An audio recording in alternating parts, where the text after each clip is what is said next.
What's up guys, I'm Dji Spark and I'm back again for another Investagram tutorial po. So, in this vlog po ay wala na pong background as requested by many of my subscribers po na nakapanood sa aking last vlog, which is noisy po yung background music ko po. So, ngayon po ay lilinawin ko na po at uulitin ko po ang vlog na ito po. So, sa mga nais matuto po about investment po sa stock market ay para po sa inyo yung video na ito po. So, first we will try to go to the web of the Investagram po. So, pupuntahan natin yung website nila. So, click lang po natin ito.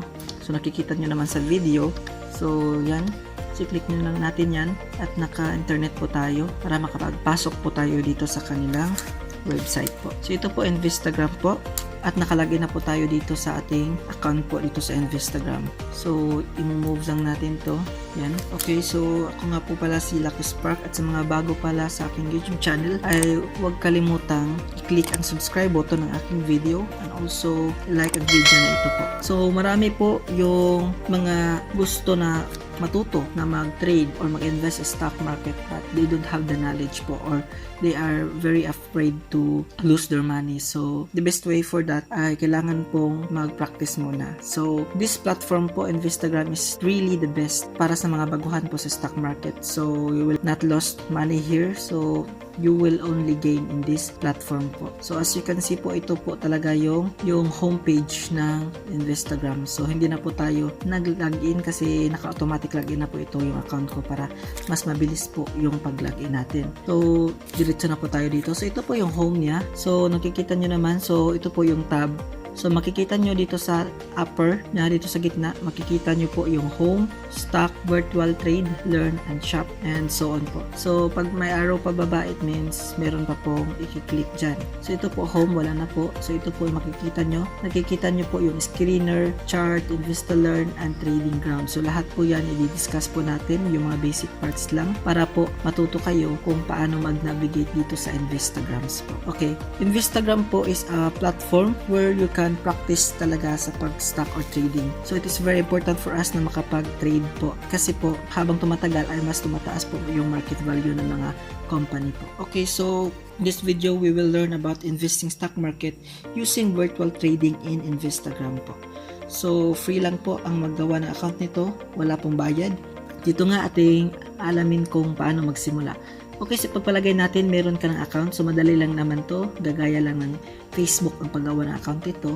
At once ma-open mo na ito, ay punta tayo agad dito sa virtual trade. So, titingnan natin muna ito. So, i-click natin yung My Portfolio. So, naglo-loading pa lang siya. Hintayin natin. So, nakikita nyo po, ang una nating makikita talaga dito ay yung money po. So, available cash po natin is 47,966.76 cents po. So, ito po yung money natin. So, kapag nag-sign in po kayo dito sa Investagram, ay bibigyan po kayo ng 100,000 na virtual money po. So, hindi po yan real money ha. So, virtual lang po yan and it is used po para makapag-trade kayo dito sa Investagram po. So, the first question is, so it is really real po na connected po ito sa trading or sa PSEI na market po. So yes po, it is real po. Naka-coordinate po ito sa real na world ng stock market po. So mas maganda dito kasi totoo talaga ang platform na ito. So yung money lang po ang hindi totoo at parang nagpa-practice lang po talaga tayo dito. Kaya madami tayong matutunan. So kapag nakagawa na kayo ng account at pinuntahan nyo po dito yung virtual trade at makikita nyo po dito My Portfolio po, yan My Portfolio at naka-negative na po yan. It is dahil kasi last year ko pa itong nabili and I have no update here. So na-focus pa ako sa pag-uubas, kaya po sa mga gusto matuto sa pag-invest o sa pagtatanim ng grapes po ay click nyo lang po ang link na nandito sa taas po, yan. Okay, so balik muna tayo dito sa Investagram po. Okay, so ito po yung mga company na nabili ko last year and yung nakikita nyo po. So, yan. So, mga company po yan and usually yung mga company na binibili ko ay yung mga tag as blue chips. So, yung blue chips po, ito po yung mga company na matagal na po and very established na po. Kaya, hindi siya risky or moderate lang po yung risky na bumaba or biglang tumaas po yung yung price ng mga company dito. So, stock market po. So, didiscuss lang po natin. So, stock market is a market where companies po, mga shares ng company dito po binibenta, and it is regulated by the government po. So, nasa batas po yan na dapat yung mga big companies po and mga company na nagkailangan ng funds ay mag-register po dito sa Philippine Stock Index Exchange po. So, exchange index pala. Okay, so negative po. So, i-explain ko to mamaya. So, makikita nyo, trade type, long, last, average price, shares, total cost, and market value, and then profit and percentage profit po. So, automatic naka-systemize na po ito lahat, yung mga digits dito. Okay, so, nakikita nyo po dito yung buy and sell po.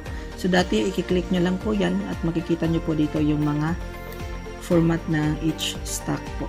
So, bago tayo magsimula dito bago tayo mag-proceed pala dito sa stock market, dapat alam nyo po yung mga codes ng mga company na bibilhin nyo. For example, so ito ang codes po ay mga 3 letters po madalas.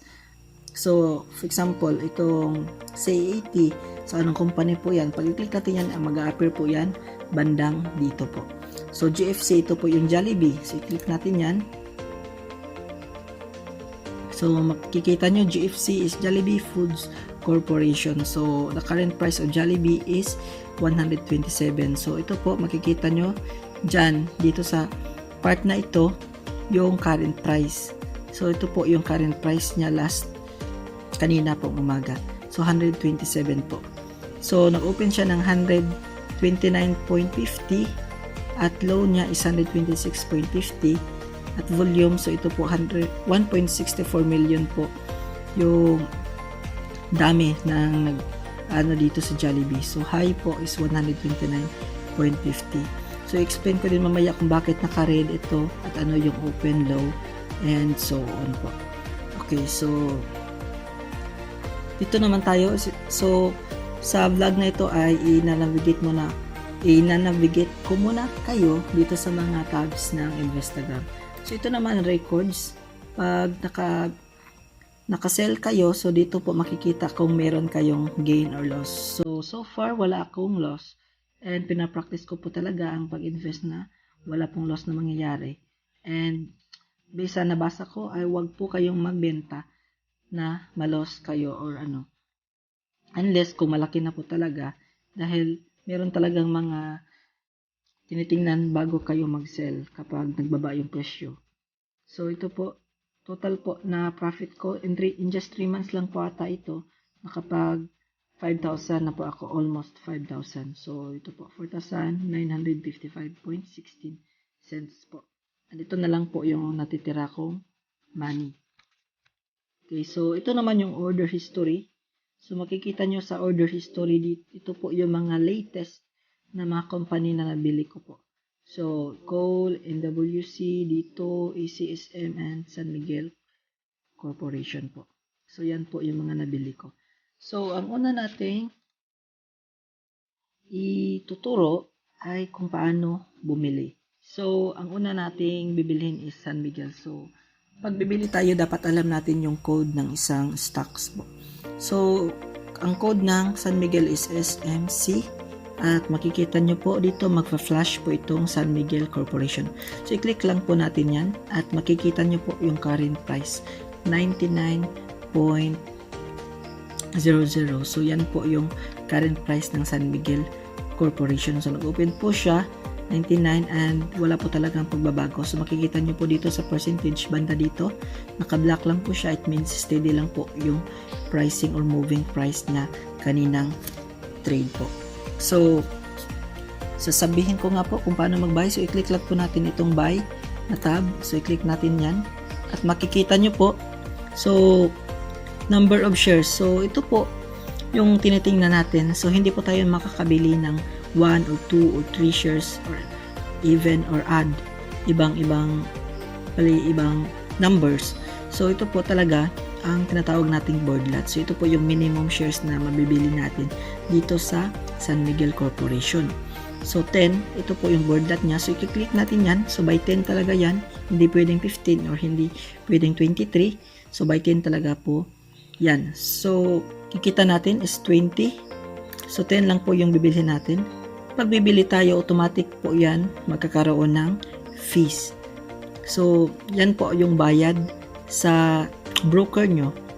Kagaya po ng Call Financial. So may fee po talaga lahat ng process. Buy and sell, merong fee. So kaya ito po yung magdadagdag. Kaya once kayo nakabili, hindi po yan automatic po magkakaroon kayo ng loss dahil po dito sa fees. So automatic po naka-systemize na po yan kung kasali na po yung fee dito sa pag-compute ng loss nyo or profit po. So i-click po natin yan, buy. Then ito po yung sign na nabili nyo na po at madadagdag na po ito sa dito sa ating portfolio po. So makikita nyo, yan is MC po. At naging 110 na po yung shares natin. So ito po, makikita nyo kung ilang shares po yung current na account nyo kung sa mga nabili nyo po. Ito po, pinaka-basic lang po dapat malaman natin. Pag naka-red po, ibig sabihin po nito dito sa bandang profit ay lugi po kayo. So negative 415, so nalugi po kayo. So yan, negative po. At negative 28 din po, yan. So mga negative po, yan. So makikita nyo naman negative. So ito naman sa profit ay ito lang po yung percentage niya. So naka-percentage po, yan. Okay, so yan po sa mga pro league po at competition po. So dyan po iba yung mga master na po talaga sa trading. Dito po sila sumasali po. So dito naman tayo sa home, balik tayo sa home. So, isa din dito sa mga pinaka-needs na malaman nyo, dito yung chart. So, kapag meron kayong nais na makita na company or mga stocks na nais nyong obserbaran, i-click nyo lang po itong chart. So, nag-loading lang po. So, i-click lang po nyo yung chart. At makikita nyo po dito yung galaw ng stocks na nais nyong malaman po. So, tayo lang natin. Medyo mabagal po yung internet. So, Philippine Stock Exchange Index po. So, search natin Jollibee or GFC. So, code nga po ulit. So, yan. I-click natin. So, okay. So, makikita nyo po. Pag sinesearch mo po yung Jollibee, makikita nyo po talaga yung summary ng performance ng Jollibee. So, ito po, makikita nyo naman, puro down. So, naka-down po yung araw niya. So, ibig sabihin, bumaba po talaga yung price ng Jollibee ngayon. At ito po, fundamental analysis. Ito po yung pang long term. So, tinitingnan po ito kung magkano yung price niya, 52-week high po. So, previous po na trading nito. So, 258 po. Then, ito technical analysis po. Pag short term po kayo. So, tinitingnan po ito kung anong trend ba ito, downtrend ba or uptrend ba. So, yan po ay mga technical analysis na po yan at ituturo ko pa po yan sa mga susunod na vlog. So, mabilisan lang po itong vlog natin dahil mga basic lang po yung ituturo muna natin para hindi po medyo bulky ang vlog na ito. Okay? So, i-click lang po natin to view full chart. So, ito tuturuan ko po kayo dito kung paano mag-navigate dito sa chart nila. So, maraming iba. Pag first timer po talaga, medyo maguguluhan ka dito. So, ito po yung mga candlesticks. So, ito po ay may indication po. So, pag red, ibig sabihin po ay downtrend. Ito po ay uptrend. So, makikita nyo naman. So, dito, makikita nyo kung ano yung company po o yung stocks ang naka-indicate dito sa chart po. So, GFC po. Dito naman banda, ito po, i-click nyo po kung ano yung gusto makitang performance nyo. Per day ba, week, or 1 month, or 5 minutes. Usually, pag nag-trading ka or for short term, ay every 3 minutes, 15 minutes, and 5 minutes. Pero pag long term naman po, so per day na lang po yung tinitingnan. So, meron tayong mga indicators dito, at ito po. So, yan. So, marami pong mga tools na pwede nyo gamitin para po ma-formalize or mas maigi po yung pag-study nyo sa isang stocks. Okay. So, pag ganito po, so tuturuan ko po kayo ng basic po. Okay. So, mag-start tayo dito. Pag red po, ibig sabihin po niyan, nag-open siya ng ganitong price, 129.50. Yan. At nag-end siya o nag-close market siya ng price niya is 126. Yan. So sa Call Financial makikita nyo po kung anong price siya nag-close. So dito wala akong nakitang sign. Dito po 126. So ibig sabihin po ganyan. So baliktad po yung pagbasa sa red. So open siya dito at nag-close siya ng ganitong price. So baliktad naman dito sa blue. So nag-open siya dito at nag-close naman siya dito. Kaya pa-uptrend siya, kaya green po yung symbol niya. So yan lamang po sa chart po at marami pa po tayong ituturo. Kaya subscribe lang po at manatiling naka-update dito sa aking YouTube channel po. So balik tayo dito sa portfolio natin. So kapag nag-sell naman tayo, same lang po, i-click lang po natin yung stocks na meron tayo at gusto nating i-sell. So i-click lang po natin, for example, GFC. Yan, tapos i-click natin tong sell. So magpupusil lang po yan and then magkukulik po yung broker nyo, yung online broker nyo sa bayad po. So dapat mag-sell kayo na kumikita kayo. Huwag po kayong mag-sell na naka-red po yung mga binili nyo. Kasi logi na po talaga kayo yan. At recommended lang po talaga kapag papasok kayo dito sa world ng stock market ay meron na po kayong savings for emergency. Kasi once nakapag start na po kayo ng invest dito ay hindi po ito basta-basta nakukuha. I mean in a way na nakapag-invest kayo at negative po siya. Kaya kapag kinuha nyo, so ibig sabihin lost na po kayo at nasasayang lang po yung oras at panahon nyo sa pag-invest po.